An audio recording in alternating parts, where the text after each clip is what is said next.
Hello, everybody. Welcome to Terrace Talk here on whatever pink and channel this happens to find you on. I'm Connor Southwell. We're looking ahead to Norwich City's home match against Coventry City. Don't worry, I will be bringing along my boots to Carrow Road. I'm hoping of a sneaky place on the bench now they've extended it now they've extended the matchday squad. You never know. Daniel Farker might call upon me one day. Who knows? I'm delighted to be joined by Norwich City fan Sarah Greaves and Tom Ward of Sky Blues Extra. Guys, thank you very much for joining me. Sarah, I'm going to start with you. We're recording this on about Thursday lunchtime, so the news has just broken, i.e. tiers. Norwich are in tier 2. That means we're potentially looking at the return of fans in a couple of weeks' time for the home match against Sheffield Wednesday, which, however you dress it up, considering everything that's happened this year, is fantastic news. Yeah, I think it's just amazing. I mean, I'm no longer local, so I'm in London, but we're luckily also in tier 2. So I'm hoping that my name might be drawn out of the hat, and I'll get to go to a game really, really soon. I don't think we can sort of imagine the impact it's going to have on the players and ourselves when we get back into the ground. I think the emotional side of not being there, like every time I see a video the club put out and I see our seats where we sat, it's just like, wowzers, it's a long time since we've been in those seats. And so I think the first game back for the fans is going to be really emotional. And I think for the players, like all those players who've had their debuts this season and have never heard us chant their names, never heard us say, oh, come on, get a move on, or even clap them when they've had a good goal, a good game, or been substituted off the pitch. I can't imagine what that's like for a player to have started your career at a new football club during this time, and the fans haven't been there to appreciate what you're doing. So I think it's going to change the dynamic to the games. It might make home games a bit easier again and away games a bit harder. I think it's great news though, and I think it's just going to lift everyone. Football fans and all of us have had a tough year, right? And not being somewhere that gives us all so much joy and happiness, even if the game's awful, has been tough on all of us. So I think it's going to be great to be back. Yeah, I know, being inside the ground, and obviously I was lucky enough to be there when there were 1,000 in the ground against Preston, and the difference it made was incredible, really. And you're right, I spoke to Ben Gibson after Stoke, and he made the point that he hadn't even played in front of the Norwich fans yet, so that was something that he was looking forward to. And of course, while there's sort of joy and excitement for Norwich, Tom, you're probably going to have to wait a little bit longer before you see Coventry back in action. I think the Midlands largely has been placed into tier 3. Which exactly. is a real disappointment for you guys. But in terms of the dynamic it's going to give to games, particularly away from home, from your perspective, that's going to be a real shift for the players, isn't it?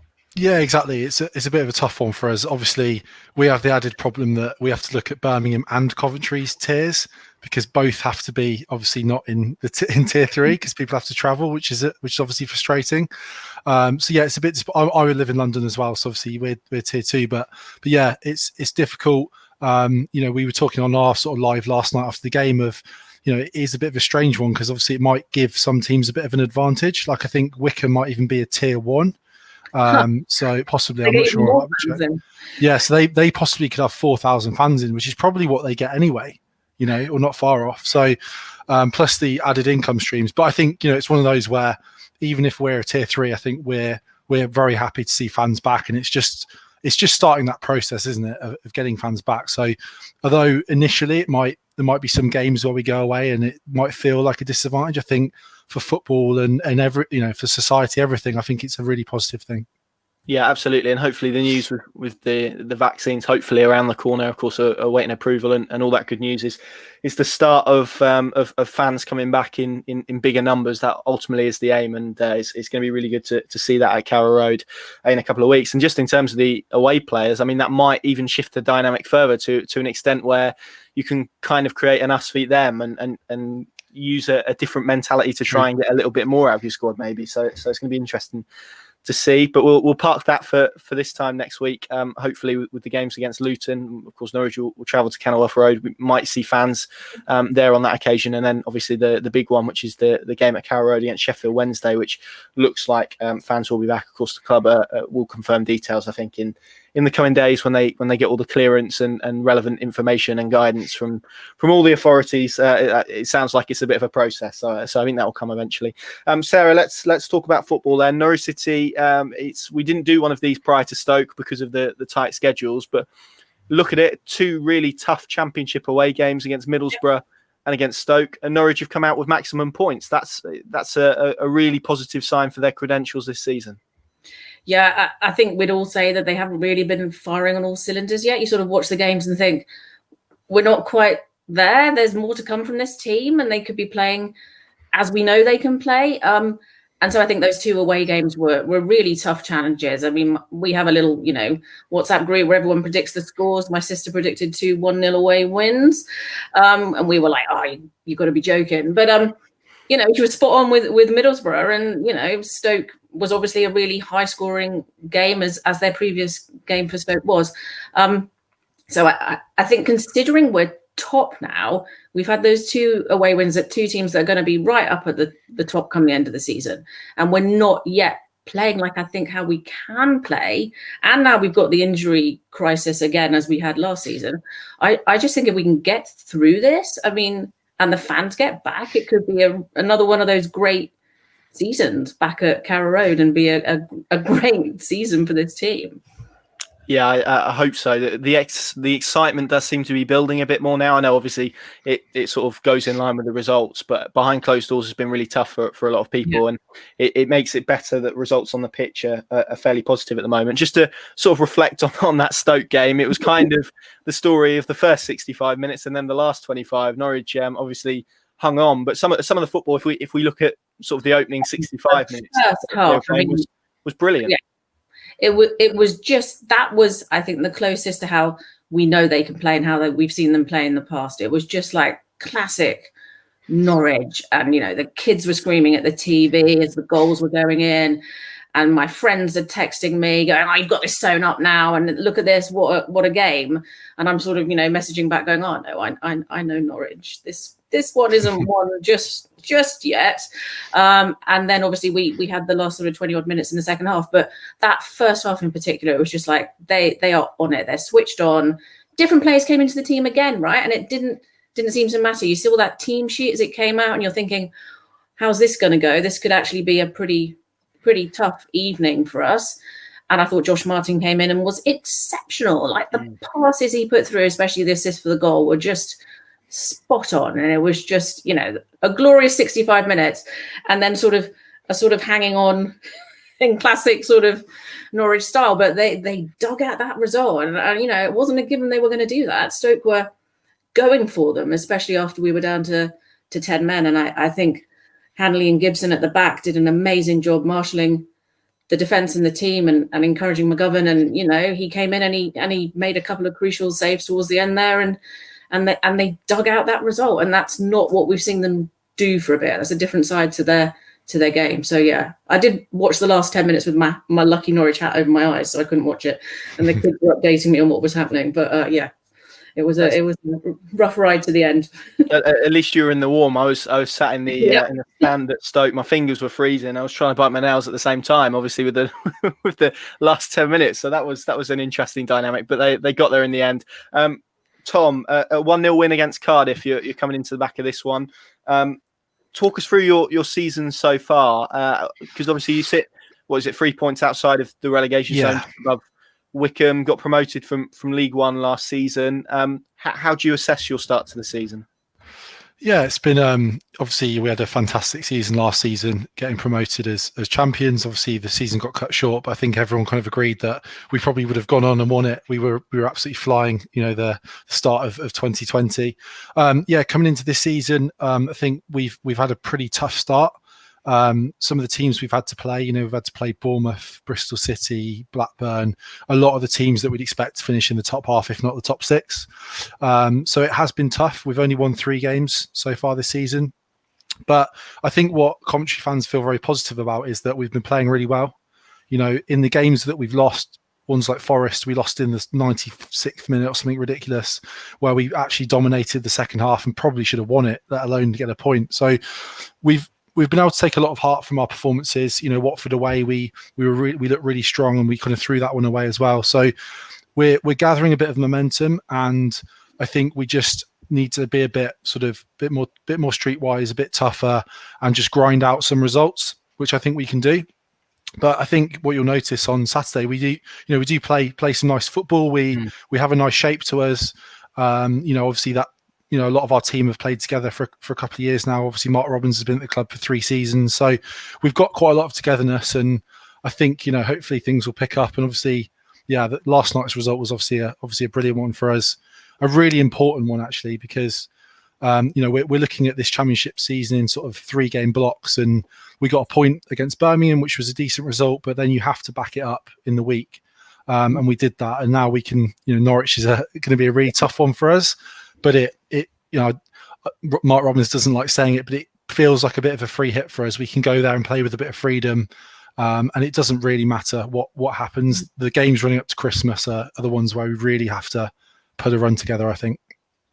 Absolutely. I did actually go and watch Coventry in, must have been February, I think, obviously, to go and watch Sam McCallum and basically assess how he was getting on. It was the game against Bolton that I watched, and like perhaps many Norwich fans will have at the moment, I went with maybe some preconceived sort of ideas and conceptions about how they'd play and how Mark Robbins would set up a team, and was actually pleasantly surprised by the sort of football that Coventry played and the system that they deployed, which is really positive as well. And I think I only saw them for 1 game, but it was no surprise to see them at the top end of League One. Is it as a Coventry fan positive that even though you look at the league position and you look at the results maybe not necessarily being the best, that Mark Robbins has kept the same style that brought you so much success in League One? Because it's easy for clubs to go in the other direction, isn't it, and try and sort of put men behind the ball and stay in game. So that must be quite positive for you as a Coventry fan. Yeah, it definitely is. I mean, he has changed things slightly. So, we had, like last night, for example, we played with 4 at the back, and we've done that for a couple of games. So we usually play with 3 and wing backs, but he's just adapting to the opposition we're playing. The championship's a weird one because there's so many different types of opposition. I think in League One you can set up pretty much the same week in, week out, and we're obviously getting into a rhythm of winning a lot of games. But in the championship there's lots of different opposition. Everyone plays slightly different styles. So he's adapting to that, and he's switching when he needs to. So although the players have a lot of togetherness, he's not afraid of changing the system, and it's hard to predict what we're going to do. Going into Saturday, I wouldn't be surprised if he switches back to a 3 at the back with wing backs. It's he's not afraid to do that. So it'd be interesting to see what he does.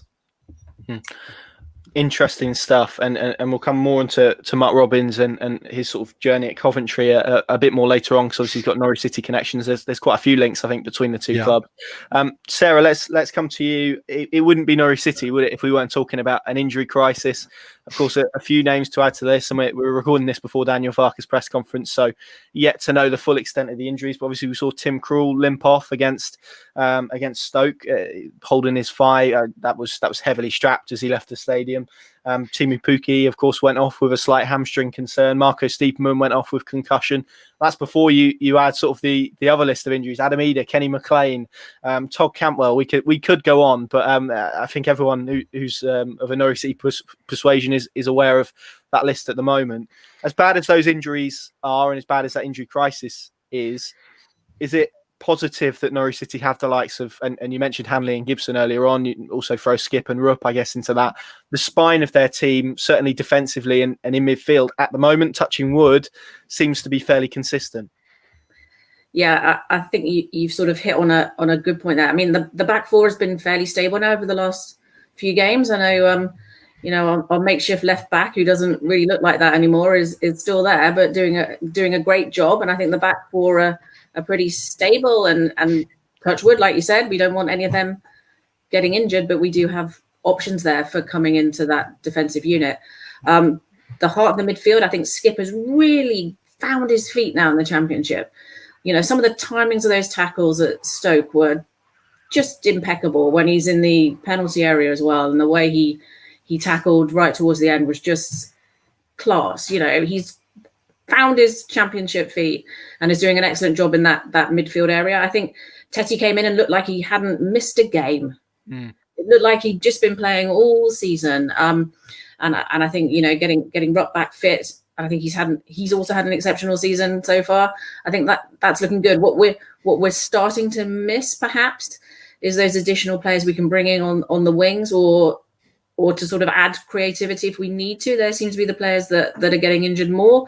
And obviously, if anything happens to Buki at the moment, we could have a bit of an issue. I'd be wrapping him up. I mean, I heard Daniel Farker say he's not really doing that much in training at the moment because of his heavy match schedule. He's just sort of, you know, doing some light training. He's not taking part in full-on training like everybody else. So they're obviously trying to keep an eye on him and make sure he's, you know, as fully fit as possible. And you know, we all have to hope he's the toe injury or whatever it was in the Premiership that seemed to impact him and his ability to sort of sprint and really connect with the ball towards the end of the season is not something that's going to be a recurring injury. You know, at Stoke on Tuesday, I sort of thought someone's going to stand on his foot and that would be our next injury. And in the end, it was like cruel having some random thing happen to his thigh that I don't think any of us ever saw what actually caused the injury. Although, you know, I know people think he might have gone into the game with a pre-existing problem because there were two keepers on the bench.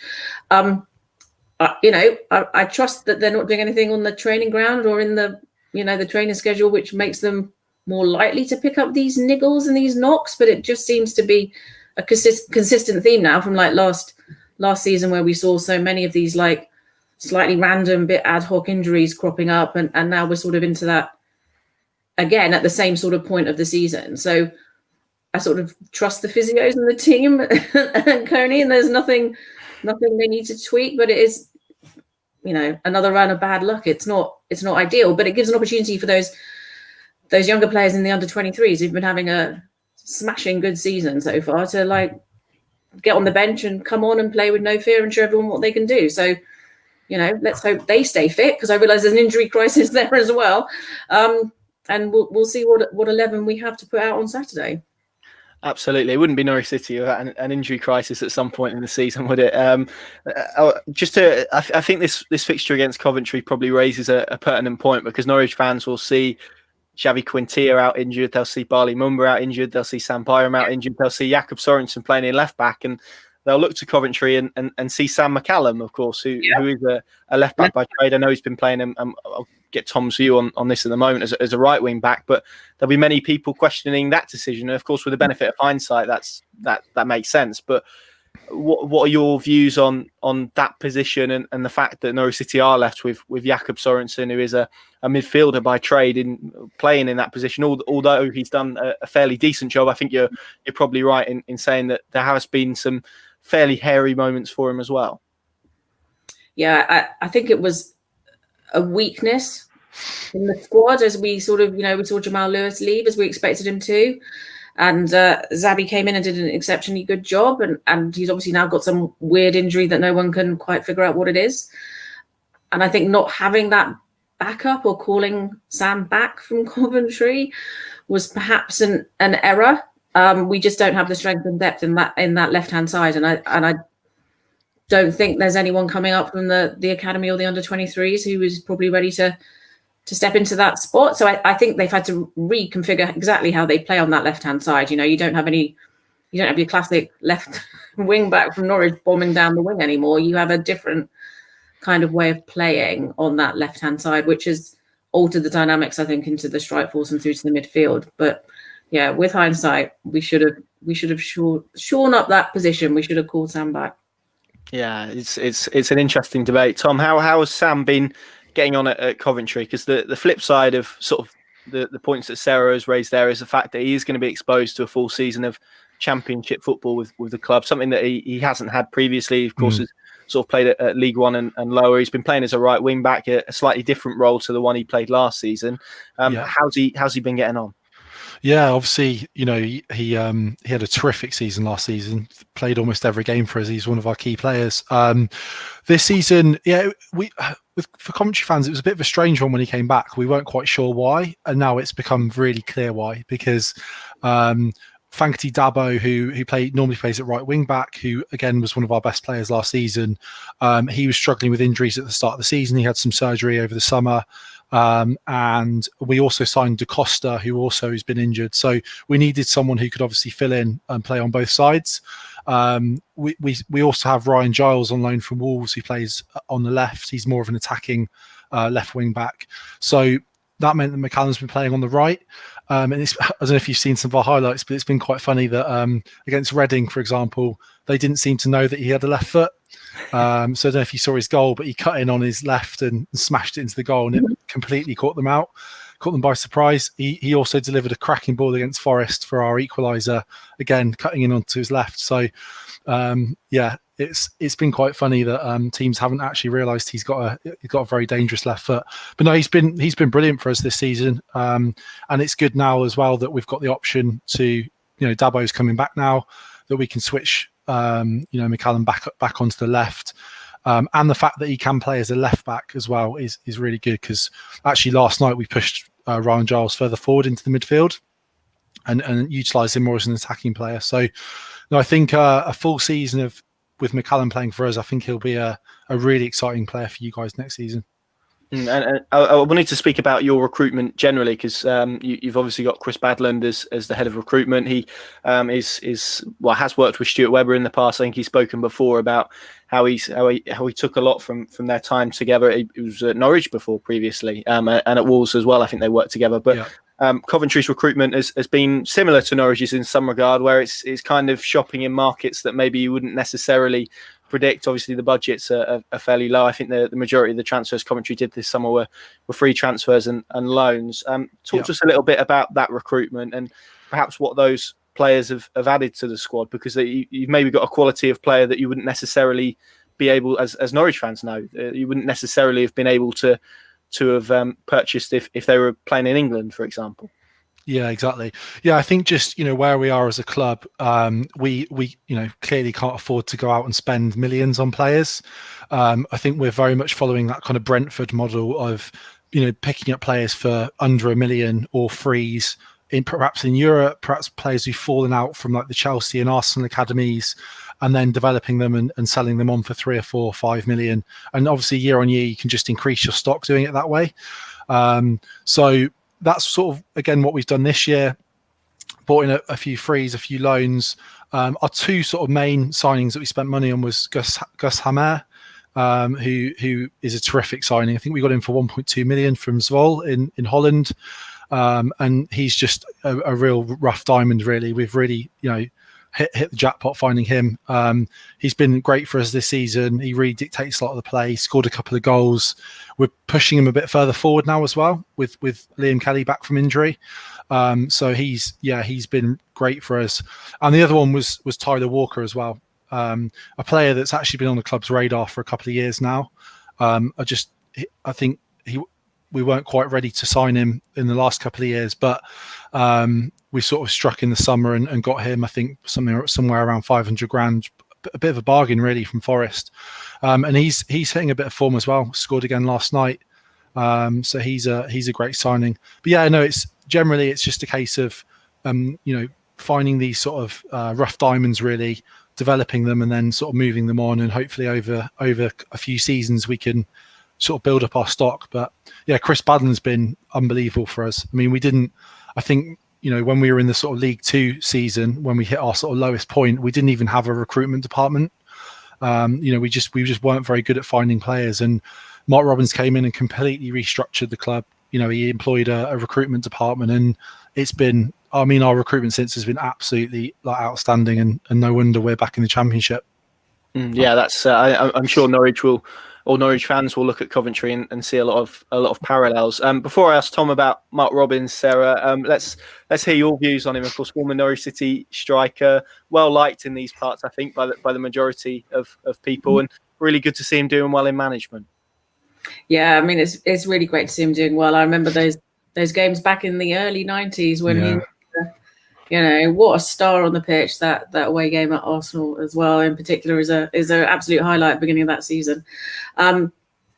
It's great to see, I think, Norwich players overall going on and developing and becoming good managers, because who knows, maybe they'll come back to us one day. And you've got Russell Martin now doing a sterling job as well. I think there must be something about the structure or the setup of how we support our players after they leave us, or allow them to get their qualifications while they're still working with us, that ensures that they can go on and have really good careers somewhere else, and sort of take that Norwich mindset with them. Like Tom was talking about, the setup of how you're recruiting and how you're finding players, and that's kind of been the Norwich way of surviving, as we've seen over many recent years, finding a different way of doing it, because we can't compete with the cash of the big boys. So let's find a different way of doing it, and it's incredibly successful. And we've got this conveyor belt now of players coming out of the academy who we've picked up either from other places where they've dropped out, or we've had since they were under nines, and worked them all the way through.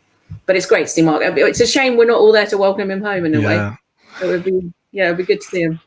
Yeah, it absolutely will. And Tom, just quickly on Mark Robins, and you alluded to it there. He joined the club, second spell as manager in League Two. I think the club hadn't got promoted in, I'm sure you can tell me how many years, but it was quite a while, wasn't it? Right, long time. Yeah. Exactly. So he did that. Of course, won the EFL trophy as well, and then ultimately got you back to the Championship, which for Coventry, it's been a while since you guys are there. So he's done a remarkable job, hasn't he? Yeah, he has done an absolutely remarkable job. Obviously, he had a spell with us in around sort of 2012 where he wasn't with us for long, but did a really good job, and obviously went off to Huddersfield. Fans weren't too impressed because I think a couple of weeks before he left, he said that he had sky blue blood running through his veins, and then went off to Huddersfield. But it kind of was a blessing in disguise, because I think he felt a little bit guilty about that, and he felt he had to come back and make a difference. And fair play to him, he took on a club and a team that were going to get relegated from League One. Obviously won the Checker Trade just before that, and then, as I said, sort of really restructured the club. I mean, he's not just a manager or a coach. He's a manager of the entire club. He's galvanized the fans. He's done so much behind the scenes, and he's just built everything back up really, and obviously won 2 promotions. Also, AD Vivesh, who's his assistant, has to have a lot of credit. He's probably more of the day-to-day coach on the pitch, and sort of Robins just brings it kind of all together, really. But no, he's obviously incredible. People are putting him up there with the likes of Jimmy Hill and saying, if he can get us back to the Premier League, then there's no, he's probably our greatest ever manager, no doubt about it. He's that good. Well, that's high praise indeed. Sarah, let's look ahead to this game against potentially Coventry City's best ever manager. How do you see it? How do you see it working for Norwich City? We've seen a lot of different dynamics at Carrow Road. We've seen teams press them and have a bit of joy. We've seen teams go completely the opposite way. See Birmingham, I think, are a good example, and maybe lack a bit of ambition in the way they played against Norwich City. How do you see this one going? And particularly with the injury crisis, how do Norwich City get through this period? Yeah, I think if I was Mark Robins and I was turning up, I'd be just going for it. This is a team with a bit of an injury crisis. He knows our setup. He knows how we play. Why not? Why not really bring the game to us and see what happens? Which not many teams have done when we've been playing at home so far this season. And Tom mentioned it, just play with a bit of freedom. I think they'll turn up and they'll really press us. And it'll be interesting to see what happens. And I think Norwich's fitness will probably stay the length of the game, and we can continue pressing up into the second half, and we'll see how long it takes for us to get ahead. Sorry, Tom. The injury crisis, man alive. I'm fearful for that press conference tomorrow when Daniel will come out and tell us who may or may not also be added to that whiteboard of injured players. I mean, the team that's injured would be a pretty strong first 11 with some substitutes on the bench now, right? It's like it's that bad. But I think the guys who are still fit, we've got the backbone of the team still fit. I sort of kind of think we might get some good news tomorrow. There might be someone who's fit enough to be back on the bench, maybe. I mean, maybe it's Todd Cantwell. He might be nearly back. I mean, I know they've tried the last couple of weeks to sort of get him back, and he's had a niggle right at the end. So maybe it's him who's closest. I mean, just something would be great to see that there is a turning point to the injury crisis. If Pukki's hamstring is bad, that's a real struggling point for us up front. Do we put in Dixon Peters? Do we go with someone really untested and untried at this level up front? Don't know. We'll wait to see what happens tomorrow, and we'll hope that everyone's wrapped up in cotton wool in training on Thursday, and they all make it to the ground on Saturday in one piece.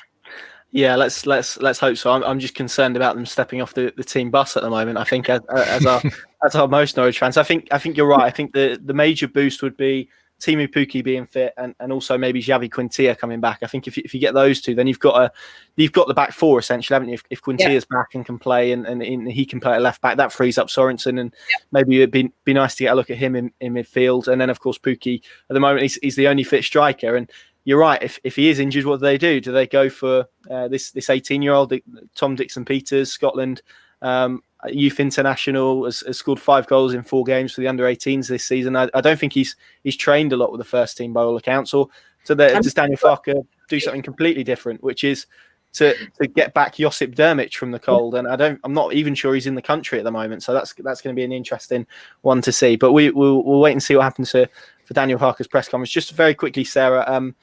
Michael McGovern, I've seen quite a bit of stick for him this week, but he's an international goalkeeper. He's experienced. He's played games in the Championship before. As a replacement for Tim Krul for however long, how confident are you in his ability? And do you think he can ensure that Norwich City's fairly good defensive record in comparison to the last 2 seasons continues? Yeah, I mean, he's a different type of goalie to Tim Krul, right? And he hasn't had that a regularity of games to give him sort of maybe that match fitness or sharpness that all goalkeepers need, and that's why I think they kept him out at half time, didn't they, at Stoke, just to give him extra time to warm up and really sort of get his reflexes sharp. I mean, what a servant to Norwich City, though, over the years. He's always there, always sitting there as the reserve goalie. It must be the worst position possible to have in a football club, because you've got to keep match fit, you've got to be sharp, but you're hardly ever going to be used. And I think the times he has stepped in for us, he's done a good job. And I thought at Stoke, there was a couple of hairy moments as he was getting settled into the team, but then by the end he's shouting at his back four. He's doing some pretty good saves. His distribution is different to Tim's and maybe his weakest part of his game. So I think the back four and the team need to adjust to that for Saturday. But a nice guy. I mean, he's one of those guys as well, when the kids are in the ground or the fans are in the ground, he will take the time to talk to everyone. So he's a real Norwich City guy through and through, and I think we should get behind him and give him all the support that he needs for Saturday. Yeah, absolutely. I know he's very well liked behind the scenes. Daniel Farke speaks so highly of him. I think it was very telling on Tuesday. The first player that he went up to was Michael McGovern and gave him a big hug. He made an excellent save in the second half. I think you're right. His physicality and his distribution are different, and that might mean a little bit of a tweak, but we shall see. Tom, I don't know if we're going to call this the Darren Huckabee derby, the James Maddison derby. You can insert numerous. Few to pick from, isn't there? Leon McKenzie comes to mind. I'm sure there are numerous others, but how do you see this game going against Norwich, and how do you think Mark Robins will approach it? Sarah has kind of said there that maybe she'd like to see a team really have a go at Norwich. Are you kind of the same, given you've listened to the last half an hour of chat about injuries and whatnot? Yeah, I think so, and I think injuries or no injuries, I think we just have to go out and. I don't think Mark Robins would call it a free hit in front of the players, but I think in his head he will see it like that in the way he views the game block. So I think he might be a bit more attacking, possibly play 2 up front, and why not just go for it a little bit? That we've got really nothing to lose in this game. It's not one we're expected to win. Our season certainly won't be defined by this result. So I'd like to see us go out and go for it really. And if we get a point, it's a great result for us. So why not? I think it'll be quite a tight game, to be honest. I think you'll notice our defence, we have conceded a lot of goals, but without the individual errors we've had, generally our defence are quite tight and have really good shape. So I don't think there'll be tons of chances in the game. And it could be a low scoring game. And if we can nick like a 1-1 or something, that'd be brilliant. We'd be very happy with that. You probably wouldn't be, but well, I think, to be fair, the 6 points that Norwich have got against Borough and Stoke maybe takes the pressure off this one a little bit, especially with the context of the injuries. I'll ask you a question I always ask our opposition fans when they come on, which is I ask you to channel your Daniel Farke if you were to sort of be wearing that green, black, whatever colour Parker he chooses on that particular day. Which area of the Coventry team would you look to exploit? Which area would you look to really exploit in terms of a particular weakness or an area that maybe isn't so strong compared with the rest of it? Yeah, it's a tough one, really. Like I said, I think our sort of centre halves are pretty strong, in terms of aerially and things like that. So that's not really a weakness. I'd say possibly down the wings. I really rate McCallum and I really rate Dabo, but sometimes they aren't the most defensive players, and sometimes with McCallum playing on the other side, he has been caught out a little bit where he's not used to sort of playing on the other side. But it depends on whether he's going to be on that side or back on the left on Saturday. But yeah, possibly down the wings that we can be a little bit exploited, and generally it's just been individual errors this season for us. So moments of lapses in concentration, they can happen sometimes for us, and I imagine a team like Norwich would pounce all over those chances. So yeah, we've got to keep things tight on Saturday. So that's possibly what he'll be saying.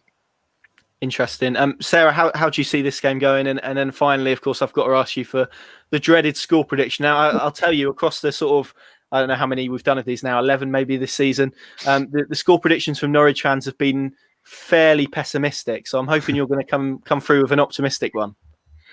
Yeah, what would I go for? I think it will be tighter than we might expect. I think Norwich will be a bit more cautious, perhaps, because they know that if they get injured, what's going to happen. But that might add a different dynamic to the game and to how they play. I still think we'll win, so I will go for a 2-1. But I think it will be interesting to see what team we put out and how much we change our shape from what we've seen them play in previous games. We're sort of lacking that enough players on the wings, the creative players, the sort of what formation are we going to go for? It's going to be interesting. It is. I can't wait for the team news at 2:00. I think that's going to be very, very interesting to see who's in the team and who's on the bench as per Tuesday.